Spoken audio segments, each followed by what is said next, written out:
Selamat sore, kita bertemu di mata kuliah analisa laporan keuangan. Ini pertemuan ke-14. Pada pertemuan ke-14, kita akan belajar tentang analisis dan valuasi ekuitas. Kemarin kita sudah belajar analisis kredit, sekarang kita masuk ke analisis dan valuasi ekuitas.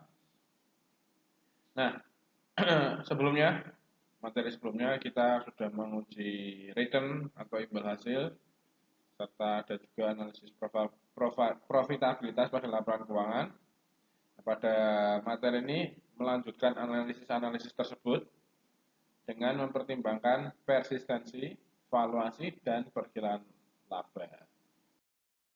Nah, persistensi sendiri secara umum didefinisikan mencakup stabilitas, prediktabilitas, variabilitas, dan tren dalam perusahaan. Itu atribut persistensi di sini adalah stabilitas, prediktabilitas, variabilitas, tren, earning management atau manajemen laba, kemudian metode akuntansi. Nah, persistensi laba ini merupakan kunci untuk analisis dan penilaian ekuitas yang efektif. Di analisis ini membantu dalam menghasilkan perakiraan yang dapat diandalkan atas valuasi kemampuan menghasilkan laba dari suatu perusahaan. Nah, dalam menganalisis kita juga perlu berhati-hati terhadap earning management atau manajemen laba, dan juga termasuk dengan income smoothing atau penghalusan laba. Nah, kenapa? Karena manajemen laba dan penghalusan laba dapat berakibat pada stabilitas dan prediktabilitas yang lebih baik dibandingkan kondisi sesungguhnya. Jadi ini earning management, kemudian income smoothing itu mempercantik laporan keuangan. Jadi dia mempercantik tidak sesuai dengan kenyataan yang sesungguhnya atau kondisi yang sesungguhnya.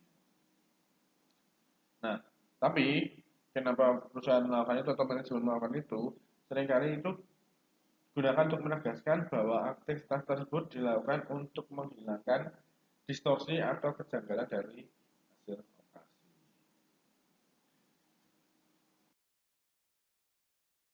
Nah, ada dua metode umum yang bisa digunakan untuk membantu menilai persistensi laba.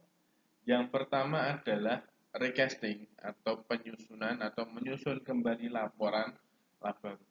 Kemudian yang kedua adalah adjusting atau penyesuaian laporan laba rugi. Nah, menyusun ulang atau recasting dan adjusting ini membantu dalam menentukan kekuatan laba.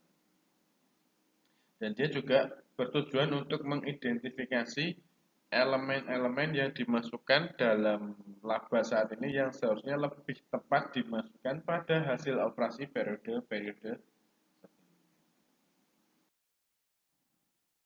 Kemudian kita masuk ke informasi dalam persistensi laba.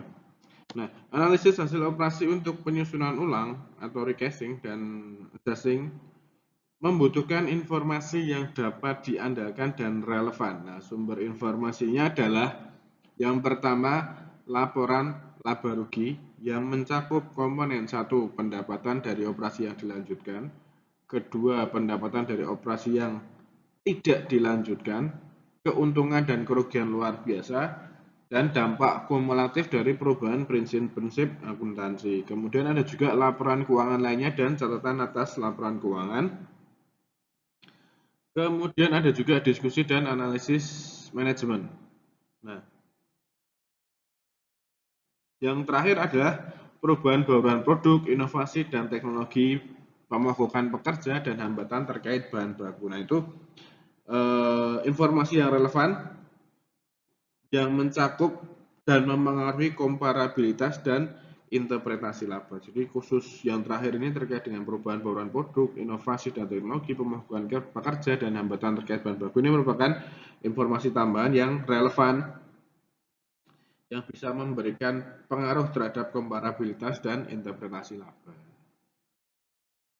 Kemudian terkait dengan penyusunan ulang komponen laba, setelah tadi kita memperoleh informasi yang tersedia, kita menyusun ulang dan menyesuaikan laporan laba rugi untuk beberapa tahun. Biasanya normalnya itu sekitar 5 tahun untuk bisa menilai persistensi laba. Nah, penyusunan ulang dan penyesuaian laba membantu dalam menentukan kekuatan menghasilkan laba dari sebuah perusahaan. Kemudian tujuan untuk penyusunan kembali komponen-komponen laba guna menyediakan klasifikasi yang lebih bermanfaat dan format yang lebih relevan untuk analisis. Nah, yang pertama adalah komponen-komponen dapat disusun ulang, dibagi kembali, atau dihilangkan pengaruh pajaknya, tetapi totalnya harus direkonsiliasi terhadap pendapatan bersih tiap periode. Kemudian terkait dengan beban diskresioner harus dipisahkan. Perlakuan yang sama berlaku untuk komponen seperti ekuitas dalam keuntungan atau kerugian dari anak perusahaan atau afiliasi yang tidak dikonsolidasikan, yang sering dilaporkan setelah pajak. Kemudian komponen yang dilaporkan sebelum pajak harus dihapuskan bersama dengan dampak pajaknya jika diklasifikasikan ulang secara terpisah dan pendapatan yang berasal dari operasi yang berlanjut. Nah, itu tadi tujuannya untuk penyusunan ulang. Kemudian dilanjutkan dengan pengungkapan pajak penghasilan. Itu memungkinkan untuk kita memisahkan faktor-faktor yang mengurangi maupun menambah pajak. Nah, pemisahan ini memperkenankan kita untuk menganalisis sifat berulang dari faktor-faktor yang ada. Seluruh perbedaan pajak permanen dan kredit pajak akan dimasukkan di sini. Nah, prosedur analitis mencakup perhitungan pajak berdasarkan tarif pajak menurut undang-undang dan mengurangi manfaat pajak yang muncul dari berbagai elemen seperti kalau kita berbicara pengurangan berarti terkait dengan kredit pajak, kemudian tingkat keuntungan modal, pendapatan bebas pajak, tarif pajak luar negeri yang lebih rendah. Kemudian untuk penambahan yang perlu kita masukkan adalah pajak luar negeri tambahan, kemudian beban bukan pengurang pajak, pajak lokal atau negara setelah dikurangi manfaat pajak federal. Nah, elemen yang tidak material dapat dipertimbangkan sebagai lamsam dengan judul yang lain.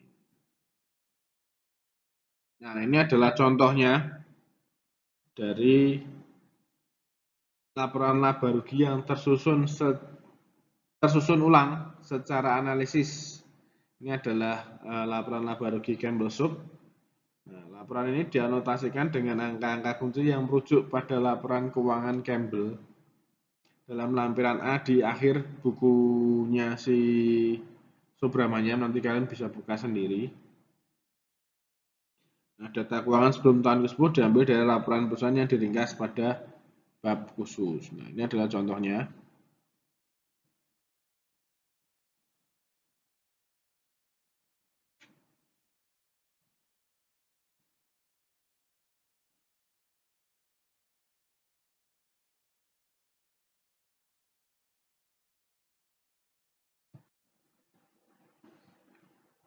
Nah, teman-teman bisa lihat di sini, ini ada note 1, kemudian note 2, note 3, note 4, dan tambahnya. Nah, ini adalah bentuk dari penyesuaian laba, recasting, dan adjustingnya di sini. Nanti silakan lebih detailnya silakan buka di bukunya Subramanyam. Itu ada di chapter 11, di bab 11. Silakan dibaca di situ. Biar teman-teman lebih paham, karena kalau saya harus memasukkan gambarnya agak kesusahan di situ. Kemudian pada saat proses penyesuaian itu menggunakan data dari laporan laba rugi yang disusun ulang dan informasi lainnya yang tersedia untuk tujuannya menetapkan komponen pendapatan atau komponen laba pada periode di mana komponen laba seharusnya dilaporkan atau sesuai. Nah, kita perlu berhati-hati dalam menetapkan komponen luar biasa atau tidak biasa setelah dikurangi pajak ke dalam suatu periode. Selain itu, manfaat pajak penghasilan dari kerugian operasi yang ditarik ke depan seharusnya dipindahkan pada tahun terjadinya kerugian. Kemudian, biaya dan manfaat dari penyelesaian tuntutan hukum dapat terkait pada satu atau lebih periode sebelumnya. Demikian juga terkait keuntungan dan kerugian dari pelepasan operasi yang dihentikan, biasanya terkait dengan hasil operasi selama beberapa tahun. Kemudian untuk perubahan dalam prinsip-prinsip dan estimasi akuntansi, seluruh tahun yang dianalisis seharusnya disesuaikan berdasarkan basis yang dapat diperbandingkan. Nah, jika prinsip baru adalah prinsip yang diharapkan, tahun-tahun sebelumnya seharusnya disajikan ulang dengan metode baru ini. Jadi kalau diubah maka tahun-tahun selanjutnya atau tahun-tahun sebelumnya seharusnya disajikan ulang dengan metode baru ini. Nah, penyajian ulang ini mendistribusikan ulang dampak kumulatif perubahan prinsip-prinsip akuntansi. Nah, sebelum menilai persistensi laba merupakan hal yang penting untuk memperoleh nilai laporan laba rugi yang terbaik dengan penyesuaian kita. Kemudian seluruh komponen laba harus dipertimbangkan. Jika kita memutuskan sebuah komponen seharusnya dikeluarkan dari sebuah periode pelaporan, kita dapat satu menggesernya setelah dikurangi pajak pada hasil operasi satu atau lebih periode sebelumnya, atau menyebarkannya secara merata terhadap laba pada periode analisis. Nah, seharusnya kita hanya menyebarkannya pada periode-periode laba sebelumnya ketika komponen tersebut tidak dapat diidentifikasi terhadap periode tertentu, walaupun penyebaran atau merata-ratakannya membantu dalam menentukan kekuatan menghasilkan laba, tapi tidak membantu dalam menentukan tren laba. Nah, kita juga perlu menyadari bahwa memindahkan keuntungan dan kerugian pada periode lainnya tidak memperbaiki salah saji pada periode-periode sebelumnya. Jadi walaupun sudah dipindahkan baik keuntungan atau kerugiannya, maka dia juga tidak akan memperbaiki salah saji pada periode sebelumnya. Adalah contoh dari laporan Campbell Soup Company. Tampilan ini Campbell Soup Company menunjukkan laporan laba rugi yang telah disesuaikan. Misalnya di sini ada terkait dampak pajak dari divestasi. Dampak pajak dari divestasi. Kemudian ada juga keuntungan dari penjualan bisnis dan seterusnya. Ini bisa kalian lihat sendiri detailnya di buku.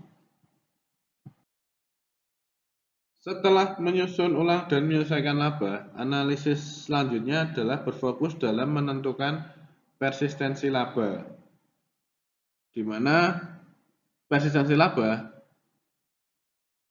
ditentukan oleh banyak faktor, misalnya tren, variabilitas, manajemen laba, dan insentif manajemen. Dia berpotensi mempengaruhi persistensi laba.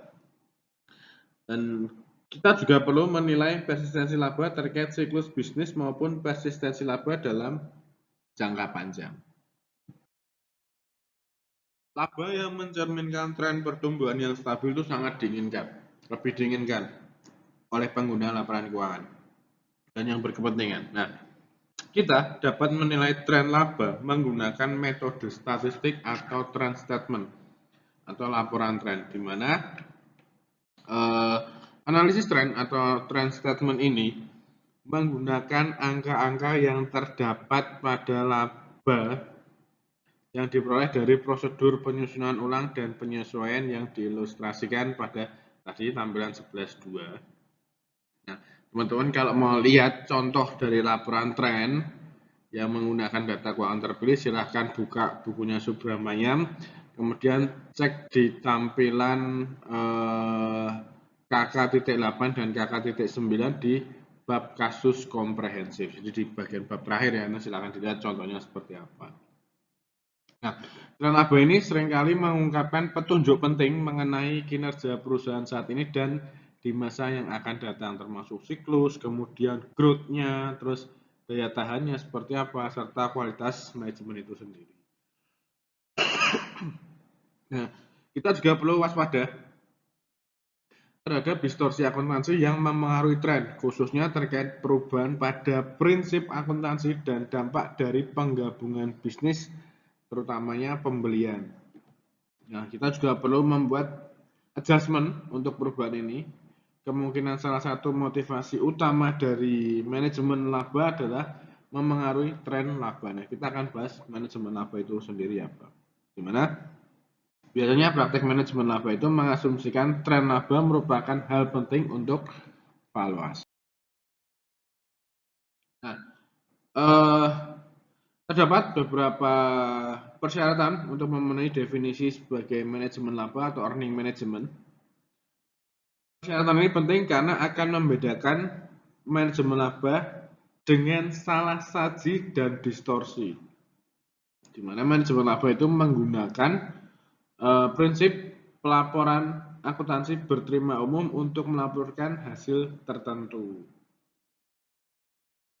Nah, praktik tersebut si manajemen laba ini menggunakan diskresi yang tersedia dalam memilih dan menerapkan prinsip akuntansi untuk mencapai tujuan dan dapat dikatakan dilakukan dengan kerangka praktik yang dapat diterima. Jadi ini bukan ilegal, ini legal. Manajemen hanya menggunakan alternatif atau metode-metode yang dibolehkan untuk aturan akuntansi.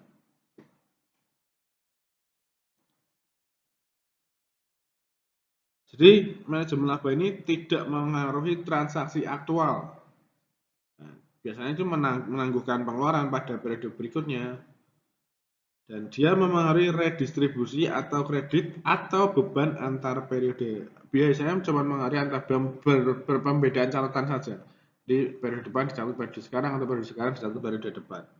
Tujuan utamanya adalah menurunkan variabilitas laba ke dalam beberapa periode melalui pemindahan laba antara periode yang baik dan periode yang buruk, antara periode saat ini dan periode mendatang, atau melalui berbagai kombinasi lainnya. Nah, manajemen laba secara aktual dapat dilakukan dalam berbagai bentuk. Misalnya yang pertama adalah perubahan pada metode atau asumsi akuntansi. Misalnya adalah merevisi asumsi tingkat imbal hasil atas portofolio menjadi lebih tinggi. Atau misalnya saling menghapuskan keuntungan dan kerugian luar biasa. Nah, praktik ini menghapuskan dampak laba luar biasa dan laba yang tidak diharapkan yang dianggap membawa dampak buruk terhadap tren laba. Kemudian ada juga big bets. Nah, teknik ini mengakui beban di masa mendatang pada periode masa kini. Jadi beban yang akan datang diakukan di saat ini. Saat kinerja periode masa kini harus menghadapi kondisi buruk yang sulit dihindari. Nah, praktik ini, si big bet ini, menghindari pengeluaran beban di masa mendatang yang dapat mengurangi laba. Kemudian ada juga yang namanya write downs. Ini merupakan penurunan nilai atas aset operasi, seperti pabrik dan peralatan, atau aset tidak berwujud seperti goodwill. Nah, ketika hasil operasi perusahaan buruk merupakan salah satu bentuk lain dari manajemen laba. Nah, banyak perusahaan melakukan write down atau membenarkan write down dengan berpendapat bahwa kondisi ekonomi saat ini tidak mendukung nilai aset yang dilaporkan. Dan ada juga menentukan waktu pengakuan pendapatan dan beban ini tadi ya, yang sering dilakukan dan teknik ini dilakukan dengan mengatur waktu pengakuan pendapatan dan beban untuk mengelola laba termasuk tren. Misalnya adalah contohnya tadi yang mengatur waktu pengakuan pendapatan, penjualan aset, pengeluaran untuk riset, iklan, perawatan, dan perbaikan. Ini jadi cuma menempatkan waktu yang berbeda saja, yang harusnya sekarang dipindah ke yang akan datang atau yang akan datang diakuikan di sekarang. Kemudian terkait dengan insentif manajemen dan persistensi. Manajemen insentif atau insentif manajemen mengaruhi persistensi meliputi yang pertama adalah keuntungan pribadi, di mana pengalaman menunjukkan bahwa beberapa manajer atau owner atau pegawai memanipulasi serta mendistorsi laba yang dilaporkan untuk keuntungan pribadi. Ini banyak sekali. Kemudian perusahaan yang mengalami kesulitan keuangan paling rentan terhadap tekanan ini, insentif manajemen ini ya. Nah, hal tersebut seringkali dibenarkan oleh individu-individu tertentu sebagai upaya mempertahankan kelangsungan perusahaan. Nah, perusahaan yang telah mapan kadang-kadang tidak mau naik kelihatan jelek. Nah, dia berusaha mempertahankan reputasi yang sudah sangat susah payah diperolehnya sebelumnya. Nah, sebagai perusahaan dengan laba yang bertumbuh melalui manajemen laba. Jadi sudah terkenal sebagai perusahaan yang bertumbuh, dia akan sebisa mungkin akan menjaga tren tersebut. Kemudian ada juga program kompensasi dan insentif berbasiskan nilai akuntansi lainnya, atau misalnya hambatan-hambatan lainnya menambah motivasi bagi manajer untuk melakukan pengelolaan laba atau manajemen laba. Kemudian kita masuk ke persistensi dan pos sementara dalam laba. Penyusunan ulang dan penyesuaian laba untuk valuasi ekuitas bergantung pada pemisahan komponen laba yang stabil dan persistensi dari komponen yang bersifat acak dan sementara. Nah, menilai persistensi merupakan hal yang penting dalam menentukan kekuatan menghasilkan laba. Nah, juga perkiraan laba berpengaruh pada persistensi. Nah, bagian terpenting dalam analisis adalah menilai persistensi atas komponen keuntungan dan kerugian pada laba. Kita lihat. Nah, tujuannya menganalisis dan menginterpretasikan pos sementara adalah untuk menentukan apakah komponen bersifat sementara atau kurang persisten, di mana proses ini melibatkan penilaian apakah suatu pos bersifat tidak biasa, non-operasional, atau tidak berulang. Kemudian yang kedua adalah menentukan penyesuaian yang dibutuhkan terkait penilaian persistensi. Nah, penyesuaian khusus terkadang dibutuhkan untuk pengevaluasian maupun perkiraan laba. Nah, kedua analisis ini ada dua analisis. Yang pertama adalah menentukan persistensi suatu pos atau transitory nature. Ini merupakan berdasarkan insentif yang dihadapi manajer dalam melaporkan pos sementara, maka perlu dilakukan evaluasi independen apakah suatu keuntungan atau kerugian adalah bersifat sementara. Dan kita juga perlu menentukan bagaimana penyesuaiannya. Nah, terkait tujuan tersebut, kita menyusun pos tersebut menjadi dua kategori umum. Yang pertama adalah keuntungan dan kerugian operasi yang tidak berulang. Nah, yang ini biasanya berkaitan dengan laba operasi saat ini, tetapi jarang terjadi atau tidak dapat diprediksi. Dan yang kedua adalah keuntungan dan kerugian non-operasi yang tidak berulang. Nah, yang ini dihilangkan dari laba operasi 1 tahun dan merupakan bagian dari kinerja jangka panjang perusahaan.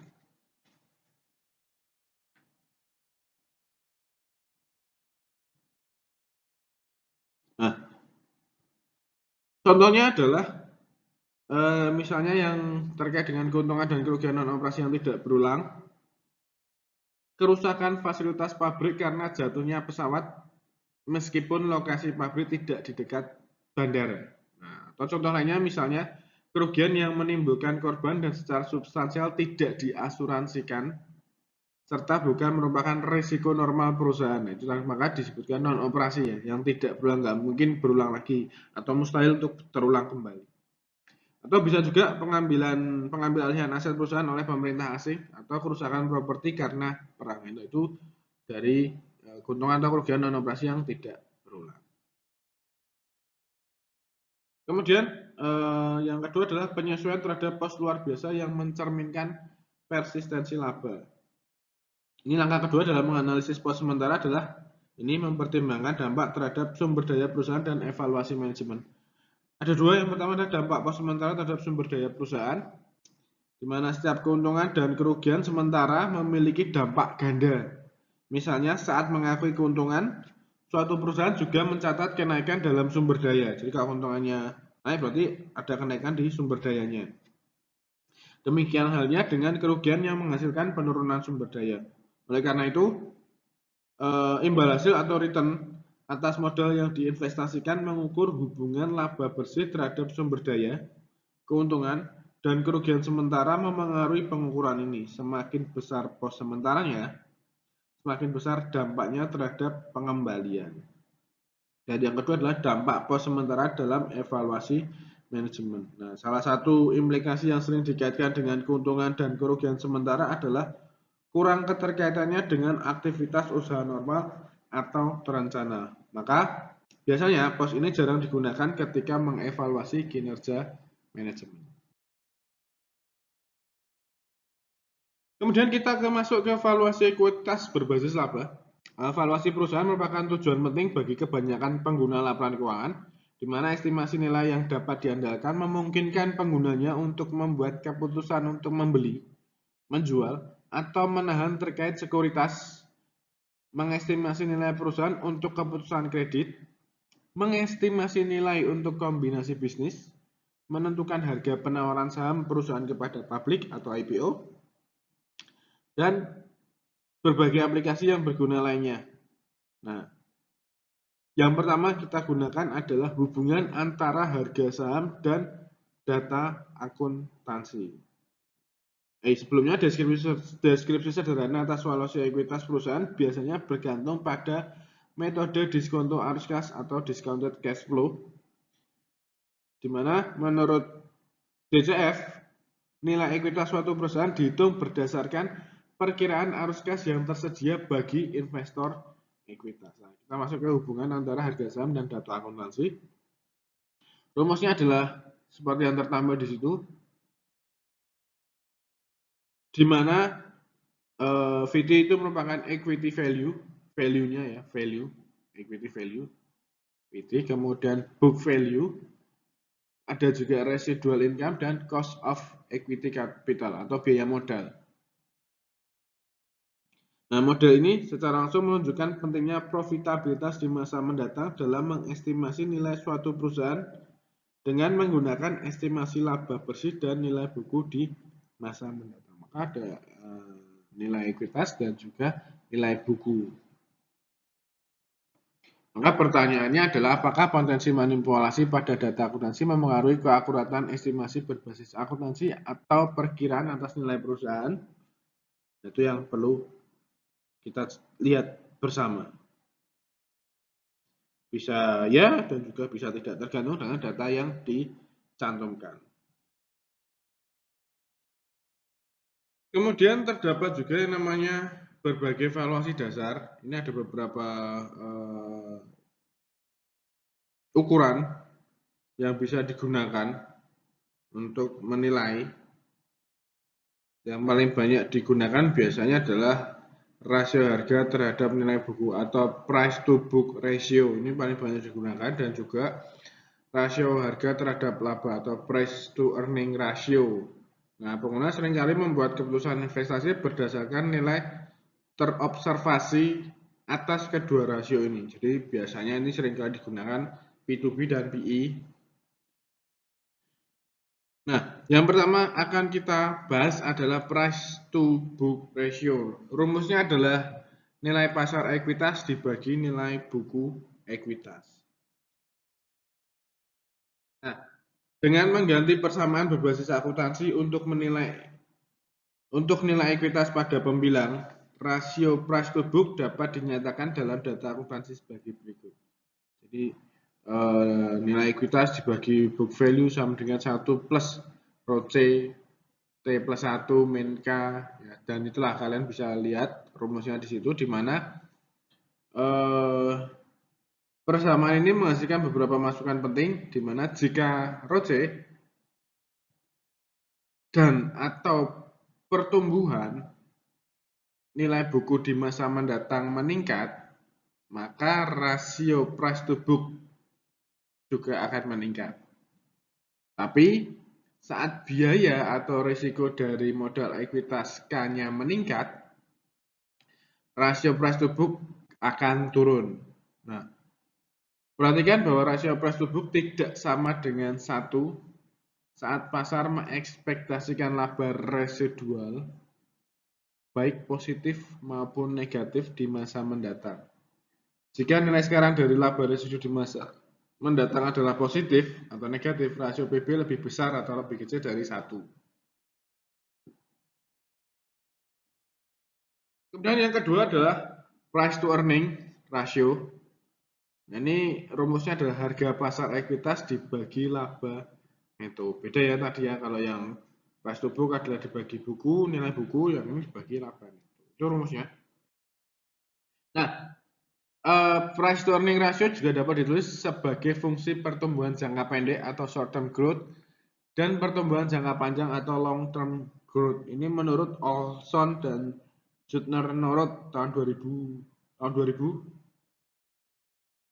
menjadi rumus itu P0 dibagi IPS 1 sama dengan 1 per K dikali STG min LTG dibagi K min LTG, di mana K adalah biaya modal ekuitas, short term growth maupun long term growth adalah ekspektasi perubahan presentase jangka pendek atau jangka panjang pada laba per saham secara relatif terhadap ekspektasi pertumbuhan normal, di mana STG lebih besar dari LTG dan LTG lebih kecil dari K.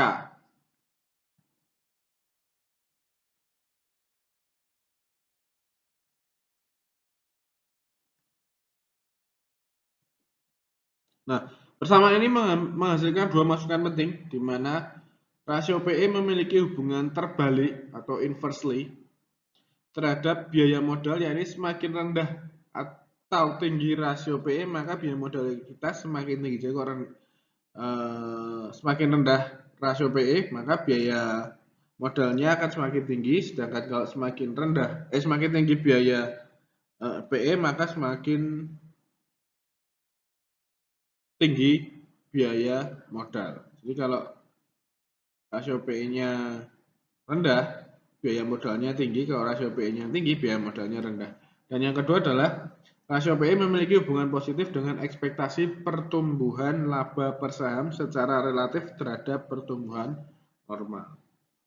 Nah, rasio PE ini tidak menyebutkan apapun terkait dengan tingkat laba absolut, apakah labanya per saham tinggi atau rendah, dan hanya menyebutkan tingkat di mana laba per saham diperkirakan meningkat secara relatif terhadap ekspektasi pertumbuhan normal. Nah, kasus yang menarik adalah ketika ekspektasi pertumbuhan jangka panjang pada laba per saham secara relatif terhadap laba per saham normal diekspektasikan cenderung konstan pada tingkat yang sama. Misalkan long term growth-nya adalah 0, maka rasionya berkurang menjadi P dibagi IPS sama dengan short term growth dibagi K kuadrat, biaya modal kuadrat. Nah, ini biasa disebut dengan PAG ratio. Ini merupakan suatu ukuran penyaringan saham yang terkenal nih, PAG ratio. Nah, kita masuk ke ilustrasi valuasi berbasis laba. Kita ilustrasikan menggunakan laporan keuangan Christie Company. Ini adalah laporan keuangan Christie Company. Nilai buku ekuitas dari Christie Company pada 1 Januari tahun pertama adalah 50.000. Kemudian perusahaan memiliki biaya modal 15% atau K-nya 15%. Kemudian setelah mempelajari perusahaan dan prospeknya secara sesama dengan menggunakan teknik analisis yang dijelaskan dalam buku ini, kita memperoleh prediksi sebagai berikut. Jadi untuk tahun pertama penjualannya 100.000, tahun kedua 113.000, tahun ketiga 127 dan seterusnya sampai tahun kelima masuk depresiasi, kemudian laba neto dan dividen. Catatannya untuk tahun ke-6 dan selanjutnya baik data akuntansi maupun dividen diperkirakan sebesar pada tahun kelima. Ini asumsi ya. Nah, dalam menggunakan valuasi berbasis informasi akuntansi, kita menghitung ekspektasi nilai buku di masa depan dengan ROCE menggunakan prediksi akuntansi di atas. Nah, sebagai contoh, ekspektasi nilai buku pada 1 Januari tahun kedua dihitung berdasarkan sebesar 56.500. Ini didapat dari nilai buku awal sebesar 50.000 ditambah laba bersih sebesar 12.500 dikurangi dividen sebesar 6.000 sehingga menghasilkan 56.500. Ya. Maka kita masukkan ke rumus, hasilnya seperti itu.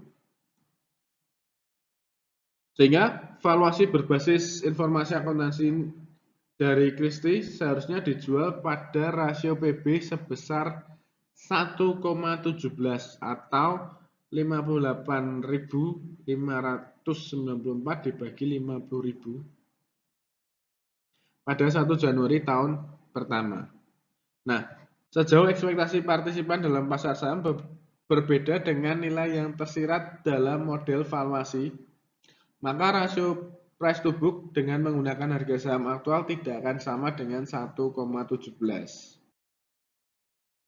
Nah, dalam kasus ini kita perlu mempertimbangkan dua kemungkinan. Yang pertama adalah estimasi profitabilitas di masa mendatang terlalu optimis atau pesimis dan atau salah dalam menentukan harga saham perusahaan. Nah, penentuan ini merupakan bagian utama dari analisis fundamental.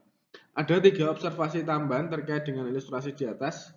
Yang pertama adalah ekspektasi ROCE sama dengan 15% untuk tahun kelima. Dan setelahnya, tadi ada ya di note-nya ya.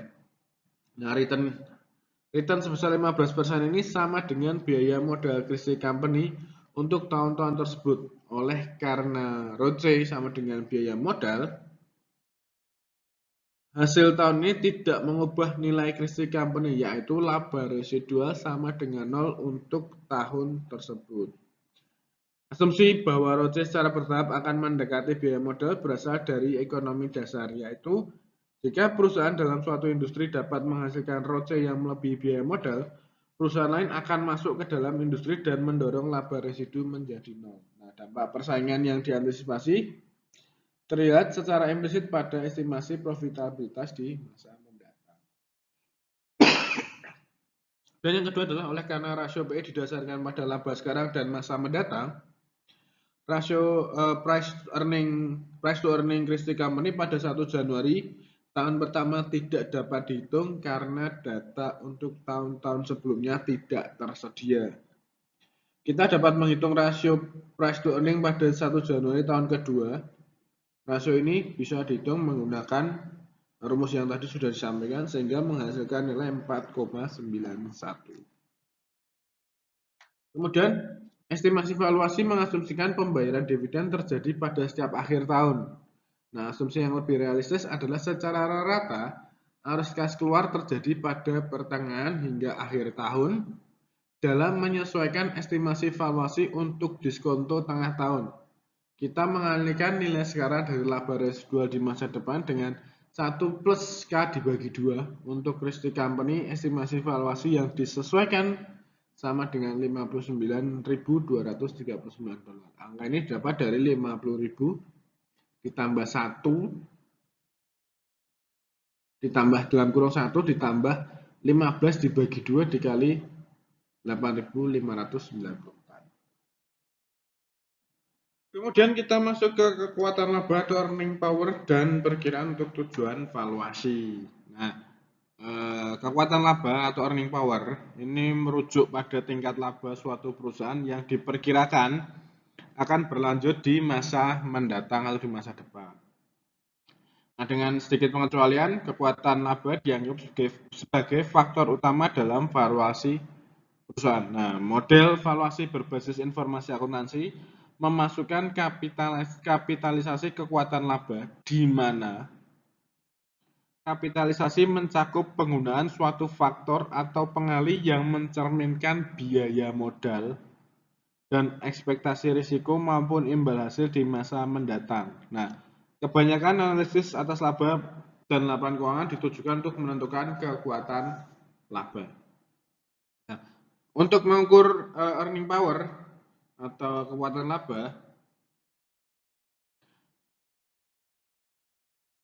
konsep tersebut berfokus pada stabilitas dan persistensi laba. Jadi terkait selain dengan komponen laba, mengukurnya dengan stabilitas dan persistensi laba, dan juga dengan sustainable trends dalam laba dan komponennya.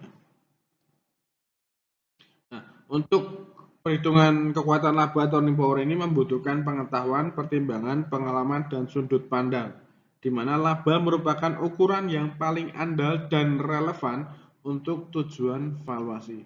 Walaupun valuasi berorientasi masa datang, kita harus mempertimbangkan relevansi kinerja perusahaan saat ini dan di masa mendatang untuk mengestimasi kinerja di masa mendatang. Nah, laba periode terkini yang melibatkan suatu siklus bisnis mencerminkan kinerja operasi aktual dan memberikan kita suatu sudut pandang atas aktivitas operasi sehingga kita dapat mengestimasi kinerja di masa mendatang. Nah, kemudian kita masuk ke rentang waktu dari kekuatan laba. Periode selama 1 tahun terlalu singkat untuk mengukur laba yang dapat diandalkan. Jelas cuma 1 tahun ya nggak akan clear hasilnya. Hal ini dikarenakan aktivitas investasi dan pendanaan biasanya sifatnya jangka panjang, kemudian dampak siklus bisnis dan adanya faktor-faktor yang tidak berulang. Kita biasanya dapat mengukur kekuatan laba suatu perusahaan secara baik dengan menggunakan rata waktu atau kumulatif laba selama beberapa tahun. Nah, rentang waktu yang dipilih untuk mengukur kekuatan laba itu bervariasi tergantung industri dan faktor-faktor lainnya. Idealnya untuk menghitung rata laba menggunakan 4 sampai 7 tahun. Nah, periode yang panjang ini cenderung tidak terpengaruh akan distorsi, ketidaknormalan, dan dampak sementara lainnya yang mengurangi relevansi hasil selama 1 tahun. Nah, penghitungan laba selama 5 tahun seringkali mempertahankan penekanan pada pengalaman terkini sekaligus menghindari kinerja yang kurang relevan.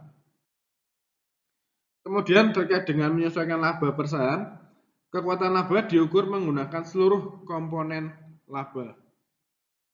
Setiap pos pendapatan dan beban merupakan bagian dari pengalaman operasi suatu perusahaan.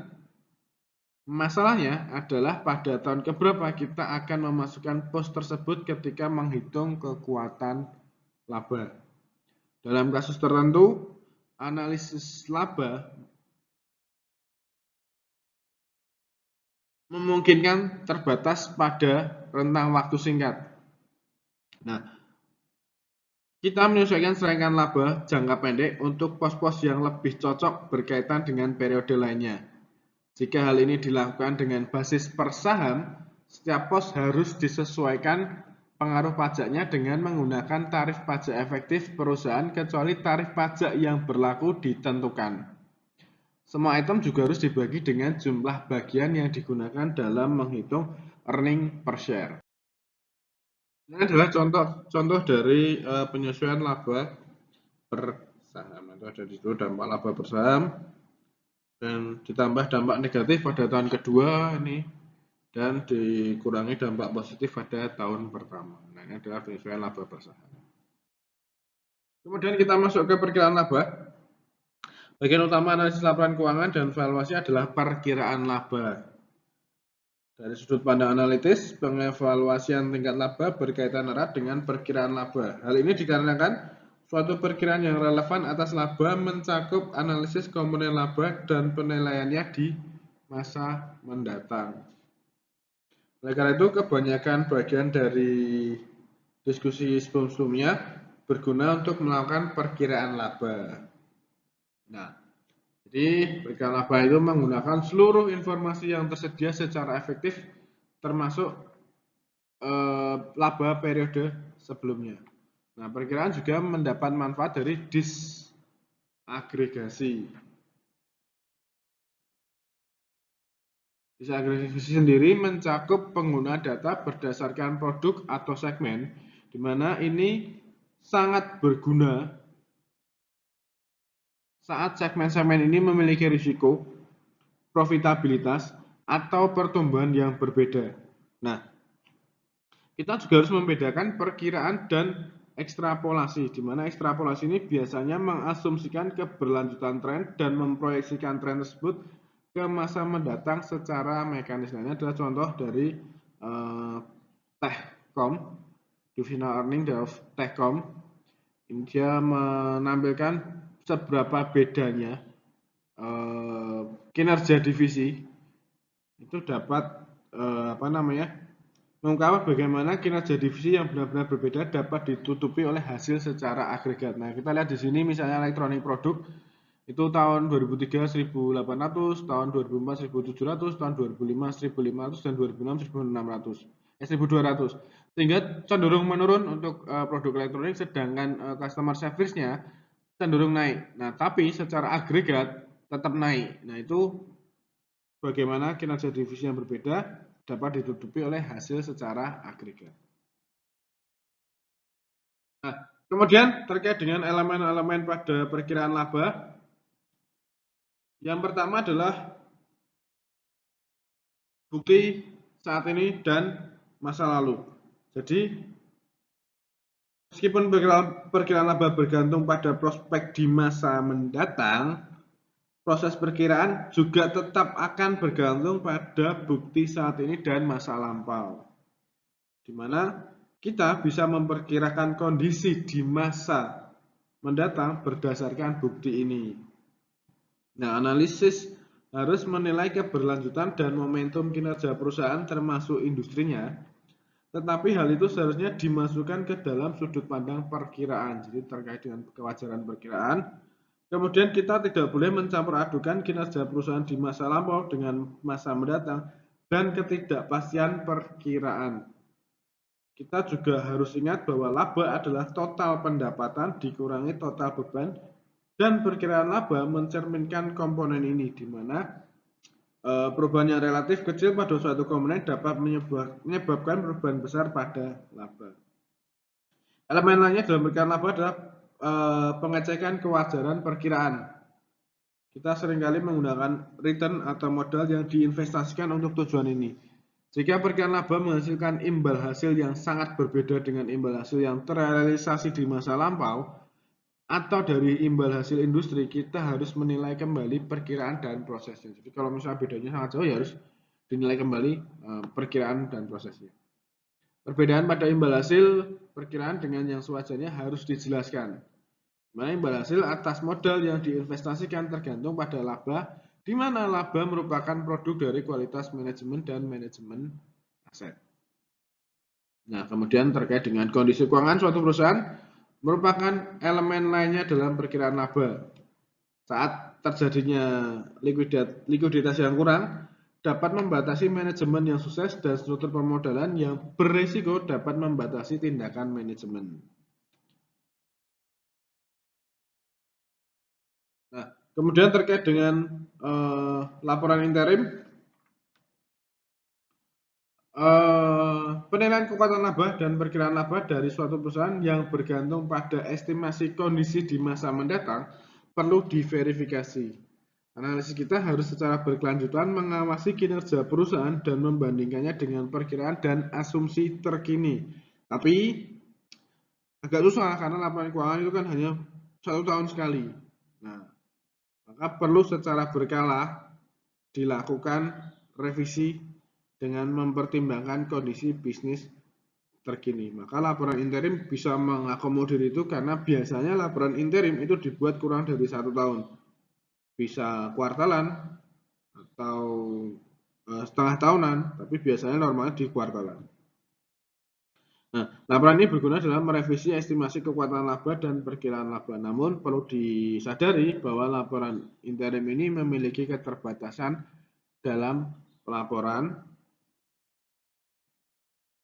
terkait sulitnya mengaitkan komponen-komponen laba tertentu pada periode yang kurang dari 1 tahun. Misalnya terkait dengan penyesuaian akuntansi pada akhir periode, kemudian dampak musiman pada aktivitas bisnis, kemudian metode pelaporan yang terintegrasi, dan persyaratan pelaporan interim SEC, dan juga analisis dampak laporan interim. Itu adalah keterbatasan dari laporan interim. Nah, terkait dengan interim report, ini khusus SEC ya, itu harus dilaporkan secara quarterly, kuartalan, dengan form 10K, kemudian laporan perkembangan terkini atau report on current development, form 8K, kemudian terkait dengan pengungkapan hasil kuartal keempat secara terpisah, ya, disclose of separate fourth quarter result, dan juga penyesuaian akhir tahun secara terperinci. Nah, kemudian terdapat beberapa persyaratan pelaporan untuk laporan interim yang diwajibkan oleh SEC. Utamanya adalah perbandingan data laporan laba rugi interim dan data laporan laba rugi year to date dapat diberi judul tidak diaudit, tetapi harus dimasukkan ke dalam laporan tahunan. Kemudian juga comparative balance sheet atau perbandingan laporan posisi keuangan, laporan arus kas year to date. Kemudian informasi pro forma atas kondisi bisnis yang diakui sebagai pembelian. Kemudian ada kesesuaian dengan prinsip akuntansi bertema umum dan pengungkapan perubahan akuntansi. Ada juga analisis naratif dari manajemen, dan yang terakhir adalah laporan perubahan auditor. Demikian materi pertemuan ke-11. Secepatnya saya akan upload juga pra-UAS. Nah, jika ada pertanyaan terkait materi 11, silakan ditanyakan di YouTube. Saya cukupkan, sukses buat kalian.